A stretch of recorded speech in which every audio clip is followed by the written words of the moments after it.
जय सिया राम।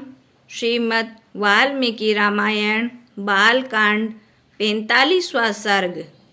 क्षीर सागर मंथन, रुद्र का विषपान, अमृत आदि की उत्पत्ति, दैत्यों का संहार। विश्वामित्र की बातें सुनकर श्री राम और लक्ष्मण को बड़ा विस्मय हुआ और वे मुनि से बोले, मुने, आपने इस अद्भुत कथा से हम दोनों भाइयों की यह रात एक क्षण के समान बीत गई। तत्पश्चात प्रातःकाल होने पर जब विश्वामित्र जी नित्य कर्म से निवृत्त हो चुके तो श्री रामचंद्र उनके पास जाकर बोले, मुने, अब हम लोग गंगा जी के पार चले। ऋषियों की नाव हमें ले जाने के लिए तीव्र गति से यहाँ आई है। विश्वामित्र जी फिर राम और लक्ष्मण सहित पार उतरे। वहाँ पहुँचने पर वे लोग विशाल पुरी की शोभा देखने लगे। इस सुंदर पुरी को देखकर श्री राम ने विश्वामित्र जी से पूछा, कृपा करके बताएं, यहाँ कौन सा राज्यवंश राज्य करता है।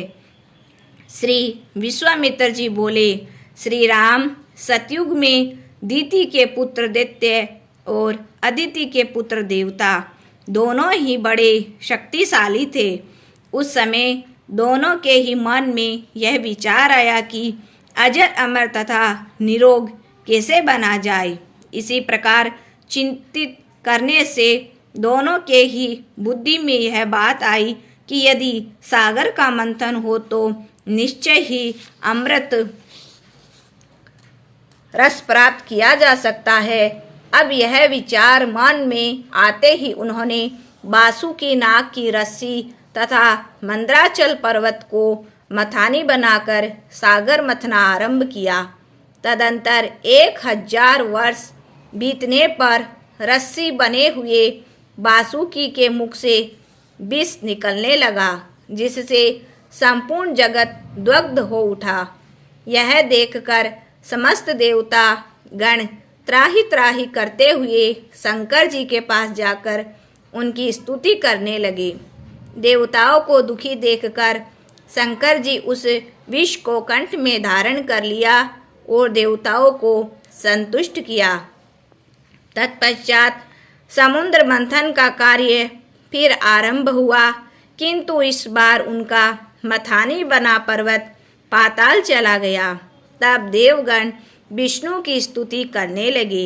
यह देखकर विष्णु तुरंत कछुए का रूप धारण कर उस मथानी को अपनी पीठ पर रख लिया और फिर पुरुषोत्तम भगवान केशव ने उस पर्वत शिखर के ऊपर अपना हाथ रख दिया ताकि वह उठ न सके। तदंतर 1000 वर्ष बीतने पर उस क्षीर सागर से भगवान धन्वंतरी कुछ अप्सराओं के साथ अवतरित हुए। उन अप्सराओं के साथ उनकी दासियां, जिनकी गणना ही नहीं की जा सकती थी, बाहर आई। तत्पश्चात वरुण की कन्या वारुणी सुरा भी प्रकट होकर अपने योग्य पुरुष की खोज करने लगी।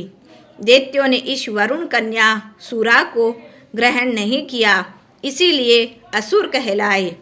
इधर अदिति के पुत्रों ने इस सुरा को ग्रहण कर लिया, इसीलिए सुर कहलाए। नरश्रेष्ठ, तदंतर घोड़ों में उत्तम उच्चस्व मणि रत्न कौस्तुभ तथा अमृत का प्राकट्य हुआ।